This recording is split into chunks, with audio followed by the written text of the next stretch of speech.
नमस्कार, success rider Palamu आपका स्वागत है। और 12th जैक बोर्ड को लेकर क्वेश्चन है, आप ध्यान दीजिएगा। पहला क्वेश्चन है, मौर्य काल में निम्नलिखित में से कौन सा शिक्षा का सबसे प्रसिद्ध केंद्र था? उत्तर है तक्षशिला, और ऑप्शन में है नालंदा, वल्लभी और उज्जैनी। तो सबसे शिक्षा का जो महत्वपूर्ण और प्रसिद्ध केंद्र था वो तक्षशिला में है। अगला क्वेश्चन है, निम्नलिखित में से कौन सा अशोक कालीन अभिलेख खरोष्ठी लिपि में है? तो कालसी, गिरनार, शाहबाजगढ़ी, मेरठ, चार विकल्प हैं और शाहबाजगढ़ी जो है सही जवाब हो जाएगा। चलिए अगले क्वेश्चन की ओर चलें। अगर अपने चैनल को सब्सक्राइब नहीं किया है तो सब्सक्राइब कर ले, शेयर नहीं किया है तो शेयर कर ले। तीसरा क्वेश्चन है, कौन सा शासक को अमित्रघात के नाम से जाना जाता था? तो बिल्कुल सही जवाब है, बिंदुसार को अमित्रघात के नाम से जाना जाता था। ऑप्शन तो आपके पास चंद्रगुप्त भी थे। क्वेश्चन नंबर 4 है, मौर्य काल में भारतीय समाज 7 वर्ग में विभाजित था, ये किसने कहा है? तो बिल्कुल सही, इंडिका पुस्तक में के अनुसार मेगास्थनीज ने कहा कि मौर्य काल में भारतीय समाज जो है वो 7 वर्गों में विभाजित था। उसमें दार्शनिक, कृषक, बहुत सारे चीज़ों को बताया गया है और 7 भागों में बताया गया है। कौटिल्य की पुस्तक का नाम क्या था? तो आप इंडिका समझ सकते हैं। हेरोडोटस ने इतिहास लिखा था। तो यहाँ पे मेगास्थनीज सही जवाब हो जाएगा। ठीक है, अगर आप भी चाहते हैं कि सही उत्तर दें तो शेयर सब्सक्राइब करके रखें। इनमें से कौन मौर्य वंश का अंतिम शासक था? बृहदत्त सही जवाब है, जो मौर्य वंश का अंतिम शासक था। इनके साथ ही मौर्य वंश का खात्मा हो गया था, पतन हो गया था। तो बृहदत्त अंतिम शासक थे और ये याद रखेंगे क्योंकि VVI क्वेश्चन है और ये क्वेश्चन अक्सर परीक्षाओं में पूछे जाते रहे हैं। अगले क्वेश्चन की ओर चलिए। मौर्य सम्राट बिंदुसार में से किस धर्म का अनुयायी था? वैदिक धर्म, बौद्ध धर्म, जैन धर्म, आजीवक धर्म। तो यहाँ पे देखिए आजीवक धर्म सही जवाब हो जाएगा। बिंदुसार जो था वो आजीवक धर्म का अनुयायी था।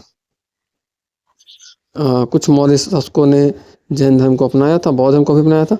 निम्नलिखित में से किसने मौर्य प्रशासन के विभिन्न विभागों और अधिकारियों के कार्यों का वर्णन किया है?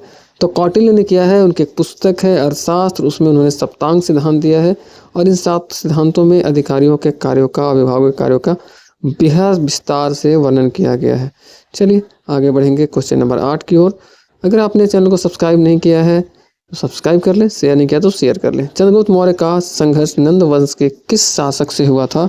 तो बिल्कुल सही, घनानंद इसके सही जवाब हो जाएंगे। ऑप्शन आपके पास 4 है, महानंद, महापद्मानंद, घनानंद और दयानंद। ऑप्शन सी पर आप टिक मार दें। चलिए आगे बढ़ेंगे क्वेश्चन नंबर 9 की तरफ।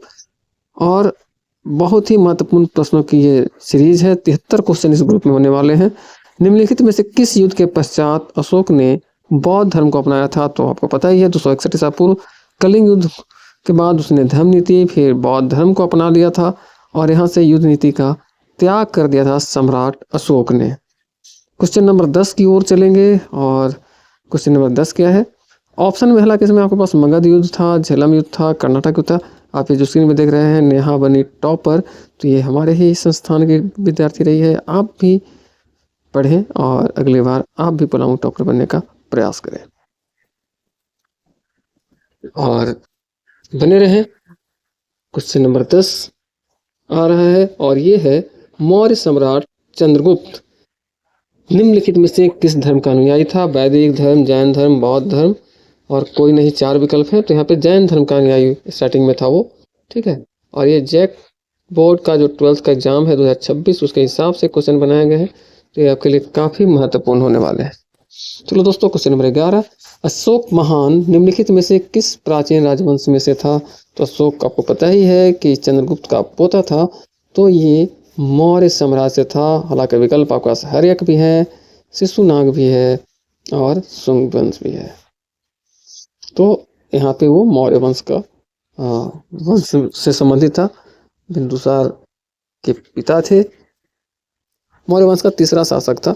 अशोक की धर्म नीति का क्या अर्थ है? तो आप देख लीजिए, यहाँ पे अहिंसा, दया, दान बिल्कुल सही हो जाएगा और इसका ऑप्शन डी हो जाएगा। इसमें तो कोई शक ही नहीं है। तो ऑप्शन नंबर डी, अशोक का धर्म नीति जो था। इंडिका के लेखक कौन है? बहुत ही आसान प्रश्न है। अनबरूनी, जस्टिन, मेगास्थनीज, स्ट्रेबो। तो इनमें मेगास्थनीज ने लिखी थी इंडिका और ये सिंगल पुस्तक थी, इसकी दूसरी कॉपी नहीं थी। तो इंडिका की दूसरी कॉपी उपलब्ध नहीं है। उसके लेखक मेगास्थनीज थे जो यहाँ पे राजदूत के रूप में आए थे सेल्यूकस निकेटर के। भाग एवं बलि किससे संबंधित है? तो ये राजस्व विभाग का मामला था। सैनिक विभाग, राजस्व विभाग, गुप्त विभाग, नंद विभाग, तो राजस्व विभाग इसका सही जवाब हो जाएगा ऑप्शन बी। श्रीलंका में बौद्ध धर्म का प्रसार करने कौन गया था? तो इसे सम्राट अशोक ने भेजा था। संघमित्रा को, यहाँ पे अशोक, संघमित्रा, विजयंका, नागार्जुन 4 विकल्प है, तो संघमित्रा इसका सही जवाब हो जाएगा। यहाँ भी ऑप्शन बी हो जाएगा दोस्तों। और क्वेश्चन नंबर 17 की ओर चलते हैं। अशोक के शिलालेखों को पढ़ने वाला प्रथम अंग्रेज कौन था? तो जेम्स प्रिंसेप ने पढ़ा था सबसे पहले। कब पढ़ा था ये आप कमेंट करके जरूर बताइएगा, ठीक है। यहाँ पे ऑप्शन 4 थे, अशोक, हर्षवर्धन, चंद्रगुप्त मौर्य, कनिष्क। यहाँ पे 4 कुछ ऑप्शन है। प्रसिद्ध यूनानी मैगजीन भारत किसके दरबार में आया था? तो चंद्रगुप्त मौर्य के दरबार में आया था। अशोक ने कलिंग पर आक्रमण कब किया? इसका आंसर 261 ईसा पूर्व। पिछले क्वेश्चन में मैंने इसका जवाब दिया था और इसका आंसर तो बहुत ही आसान है। देखिए, अगर एडी होता है तो ईसा पूर्व नहीं लगता है और बीसी होगा तो ईसा पूर्व लगेगा। बिंदुसार का समकालीन टॉलमी द्वितीय कहाँ का था? तो बिंदुसार का समकालीन जो टॉलमी द्वितीय थे वो कहाँ के थे? तो मिस्र के थे। यहाँ पे कोरिथ, मेसिडोनिया और सीरिया भी विकल्प था। सेंड्रोकोटस से चंद्रगुप्त मौर्य की पहचान किसने की थी? तो विलियम जोन्स ने इसकी पहचान की थी, ठीक है। William Jones. यह अभिलेख जिससे प्रमाणित होता है कि चंद्रगुप्त का प्रभाव पश्चिम भारत में था। ऐसा कौन सा अभिलेख है? तो रुद्रदमन का जूनागढ़ का जो अभिलेख है उससे पता चलता है कि चंद्रगुप्त का प्रभाव भारत के पश्चिमी भाग में भी रहा था। अशोक के शासनकाल में बौद्ध सभा किस नगर में आयोजित की गई थी? बिल्कुल महत्वपूर्ण क्वेश्चन है। बौद्ध सभा तो पाटलिपुत्र में किया गया था। विकल्प हालांकि आपके पास सामने मगधपुर, समस्तीपुर और राजगृह भी है।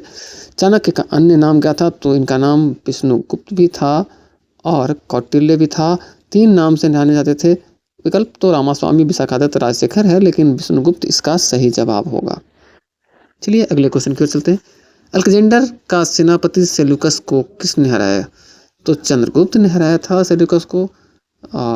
उसके एवज में इनको उनकी बेटी से शादी भी हुई थी। एक अनुबंध के तहत आप लोग कमेंट करें कि चंद्रगुप्त की पत्नी का नाम क्या था। अशोक का रुमनदेई स्तंभ संबंधित किससे है? तो बुध के जन्म से संबंधित है रुमनदेई स्तंभ। अशोक ने अभी शिलालेख में स्वयं को किस नाम से सामान्यतः उल्लेख किया है? तो प्रियदर्शी का नाम अशोक का मिलता है अधिकतर अभिलेखों में। तो इसके जवाब हो जाएंगे ऑप्शन डी। क्वेश्चन नंबर 20 की ओर चलते हैं। दोस्तों, अगर अब तक आप सब्सक्राइब नहीं किया तो जरूर कर लें। किसने सहिष्णुता, उदारता और करुणा के आधार पर राजधर्म की स्थापना की? धम्म नीति स्थापित हुई थी। राम अशोक, सम्राट अशोक, महान, द ग्रेट अशोक। इसका आंसर आपको पता ही होगा। धम्म नीति के अंतर्गत इन्होंने सहिष्णुता की बात की थी। अशोक के शिलालेखों में प्रयुक्त भाषा कौन सी है? तो प्राकृत भाषा की प्रयोग की गई थी अधिकतर लेखों में। तो प्राकृत इसका सही जवाब हो जाएगा। चलिए आगे बढ़ते हैं। Question number 30। मौर्य साम्राज्य की स्थापना किसने की? बहुत आसान है। तो ऑप्शन सी, चंद्रगुप्त मौर्य ने घराना को हरा के की थी। अर्थशास्त्र की रचना की थी किसने? तो कौटिल्य ने की थी। विष्णुगुप्त भी बोल सकते हैं, चाणक्य के भी बोल सकते हैं। तो कौटिल्य ने की थी। कलिंग युद्ध के विजय तथा क्षत्रियों का वर्णन अशोक ने किससे शिलालेख में किया है? 12-2-1-13। कलिंग युद्ध जो 261 ईसा पूर्व हुआ था उसका सबसे ज़्यादा नुकसान हुआ था, उसका शिलालेख 13 में उल्लेख किया गया है और सम्राट अशोक का वो शिलालेख था। कौटिल्य के अर्थशास्त्र में किस पहलू पर प्रकाश डाला गया है? बिल्कुल राजनीतिक जीवन पर डाला गया है। अर्थशास्त्र नाम इकोनॉमिक्स मत समझ लीजिएगा आप, अर्थशास्त्र। तो यहाँ पे पॉलिटिकल लाइफ के बारे में बताया गया है। चंद्रगुप्त मौर्य ने अपने अंतिम दिन कहाँ गुजारे? श्रवणबेलगोला में इन्होंने अंतिम दिन गुजारे थे। और ये तो बहुत ही आसान प्रश्न है, अगर आप पढ़े होंगे तो बहुत ही आसान है दोस्तों। चलिए आगे बढ़ते हैं। उसके पहले आप सब्सक्राइब शेयर जरूर कर लें, अपने दोस्तों को भेजें ज़्यादा से ज़्यादा, ताकि आपका और आपके दोस्तों का रिजल्ट अच्छा आ सके। तो चंद्रगुप्त मौर्य ने अंतिम समय श्रवणबेलगोला में गुजारे थे। मुद्रा राक्षस किसकी कहानी है? तो ये चंद्रगुप्त की कहानी है। मुद्रा राक्षस के लेखक कौन है ये आप कमेंट कीजिएगा। निम्नलिखित में से किस अभिलेख में अशोक का नाम उल्लेखित है? तो गुर्जरा अभिलेख जो है इसमें अशोक का नाम उल्लेखित मिलता है। क्योंकि अधिकतर अभिलेखों में तो सिर्फ प्रियदर्शी बताया गया है, कुछ अन्य नामों से भी बताया गया है, लेकिन गुर्जरा अभिलेख में अशोक बताया था। किस मौर्य शासक ने जैन धर्म बनाने के पश्चात अपना शासन अपने पुत्र को सौंप दिया था? बिल्कुल सही, चंद्रगुप्त ने अपनी अंतिम क्षणों में जैन धर्म अपनाया था और अपने पुत्र को शासन सौंप दिया था। चलिए आगे बढ़ेंगे क्वेश्चन नंबर 38 की ओर। और ये सब्सक्राइब का लोगो के सामने है, सब्सक्राइब जरूर कर ले। अशोक का उत्तराधिकारी कौन था? तो कुणाल उनका उत्तराधिकारी था। राहुल, बिंदुसार, कन्हैया, और भी विकल्प है लेकिन उत्तर कुणाल होगा। आचार्य चाणक्य किस विश्वविद्यालय से संबंधित थे? तो देखिए यहाँ पे पहले क्वेश्चन में तक्षशिला था और ये तक्षशिला से संबंधित थे चाणक्य। ध्यान दीजिएगा। सांची का स्तूप किस कला और मूर्ति कला का निरूपण करता है? तो सांची का स्तूप बौद्ध धर्म से संबंधित है, आपको पता ही है। किसके शासनकाल में डासमेकस भारत आया था? तो डासमेकस भारत कब आया था? देखिए स्टार लगा हुआ है तो समझ जाइए कि VVI क्वेश्चन है दोस्तों, बहुत ही महत्वपूर्ण प्रश्न है और ये स्नातक में भी आता है, तो आप इसको ध्यान से समझेंगे। चलिए, चंद्रगुप्त मौर्य, बिंदुसार, सब ऑप्शन आपके पास सामने थे। मौर्य साम्राज्य में प्रचलित मुद्रा का नाम क्या था? तो पन्न नाम से जाना जाता था मौर्य काल में जो मुद्रा होता था। मौर्य वंश के शासन के दौरान स्थानिक कौन था? स्थानिक किसे कहा गया था? तो जिला प्रशासक को स्थानिक कहा जाता था। अशोक ने किस साधु से प्रभावित होकर बौद्ध धर्म अपनाया था? तो उपगुप्त नाम था उनका, ठीक है। उपगुप्त से प्रभावित होकर उन्होंने बौद्ध धर्म को अपना लिया था। अशोक का समकालीन तुर्मय कहाँ का राजा था? तो मिस्र का था। ये तो आसान प्रश्न था, आपको पता ही होगा, अगर आपने ऑफलाइन क्लास किया हो तो वहाँ भी पढ़े होंगे। सांची का स्तूप किस राज्य में स्थित है? तो मध्य प्रदेश में है। ये भी बहुत आसान प्रश्न है।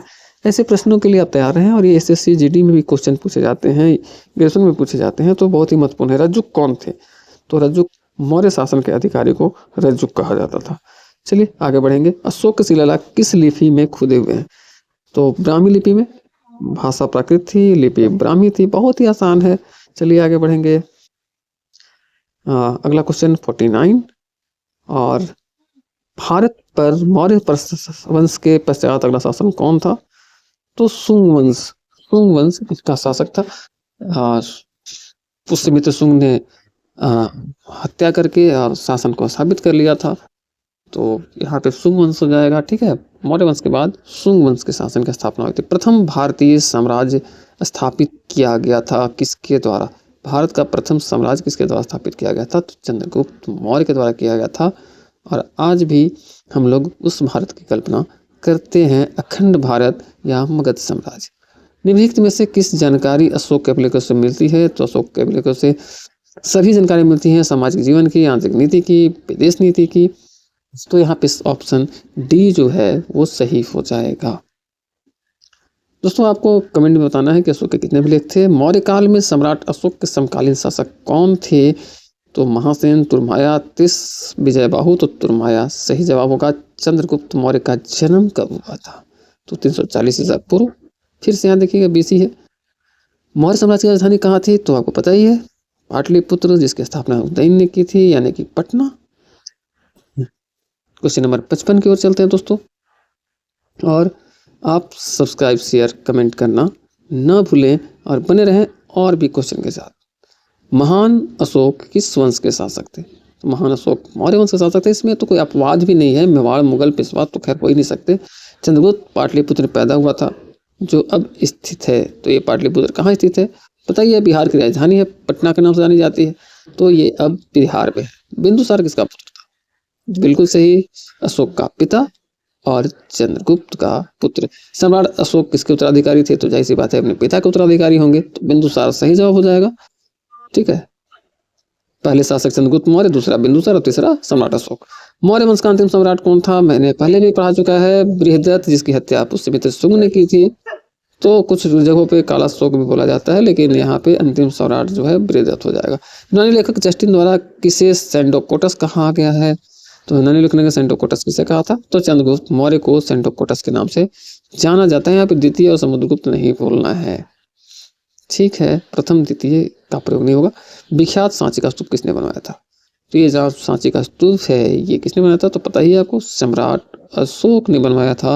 और क्वेश्चन नंबर 63, निम्नलिखित में से राज्य के सप्तांग सिद्धांत के अनुसार राज्य का सातवां अंक कौन सा है? तो राज्य का सातवां अंक कौन सा होता है? देखिए स्टार इसमें भी लगा दिया गया है। दुर्ग जनपद क्या है? कमेंट कीजिएगा। किसके शासनकाल में डायमेकस भारत आया था? तो बिंदुसार। निम्नलिखित अभिलेखों में से किसमें मौर्य काल की जानकारी प्राप्त होती है? तो मौर्य काल की जानकारी किस अभिलेख प्राप्त होती है? तो रुद्रादमन का जूनागढ़ अभिलेख, महाक्षत्रप रुद्रादमन का जूनागढ़ अभिलेख। कौन सा अधिकारी मौर्य प्रशासन का भाग नहीं था? तो स्टार लगा हुआ है और इसका आंसर आपको कमेंट करना है, कमेंट कीजिए। निम्नलिखित में से किस देश में श्लोक का कोई अभिलेख नहीं मिलता है? तो भारत, अफगानिस्तान, श्रीलंका भी नहीं मिलता है अभिलेख, वहाँ पे तो इन्होंने प्रचार के लिए भेजा था। ठीक है, चलिए आगे बढ़ते हैं। बिंदुसार के शासन के दौरान अशांति कहाँ थी? सबसे ज़्यादा अशांति थी तक्षशिला में, सबसे ज़्यादा परेशानी वहीं पे हुई थी उनको। चलिए आगे बढ़ते हैं क्वेश्चन नंबर 69 की ओर। टोटल 73 क्वेश्चन हैं। आप सब सब्सक्राइब शेयर जरूर करें। मौर्य दरबार में ग्रीस राजदूत का नाम क्या था? मेगास्थनीस था, तो पता ही है, सबको पता है कि हेलेना से शादी हुई थी, मेगास्थनीस को राजदूत बनाकर भेजा गया था। अर्थशास्त्र के लेखक किसके समकालीन थे? अर्थशास्त्र के लेखक जो थे वो किसके समकालीन थे? तो पता ही है, चंद्रगुप्त मौर्य के गुरु थे, तो चाणक्य चंद्रगुप्त मौर्य के समकालीन थे। मौर्य काल में अर्थशास्त्र के अनुसार सीता का अभिप्राय क्या है? देखिए, यहाँ पे सीता राम वाली सीता नहीं है, यहाँ पे राजकीय भूमि से प्राप्त आय, इनकम को सीता कर कहा जाता था, यानी कि सीता का अर्थ राजकीय भूमि से प्राप्त आय से है। सम्राट अशोक का एकमात्र उत्कीर्ण शिला रूप चित्र कहाँ पर पाया गया है? बिल्कुल सही, वो पाया गया है सांची में। अंतिम प्रश्न है, मौर्य वंश के तत्काल पहले किस वंश ने आकर मगध राज्य पर शासन किया था? तो नंद वंश उसके पहले थे, नंद वंश को हराकर ही मौर्य वंश की स्थापना हुई थी। और आप बने रहिए और सब्सक्राइब शेयर जरूर कीजिए। अगली क्लास में कौन से सब्जेक्ट टॉपिक वीडियो चाहिए आप जरूर कमेंट करें, और हम लोग उसको वीडियो लेकर आएंगे, सब्जेक्टिव में भी ऑब्जेक्टिव में भी। Bye bye.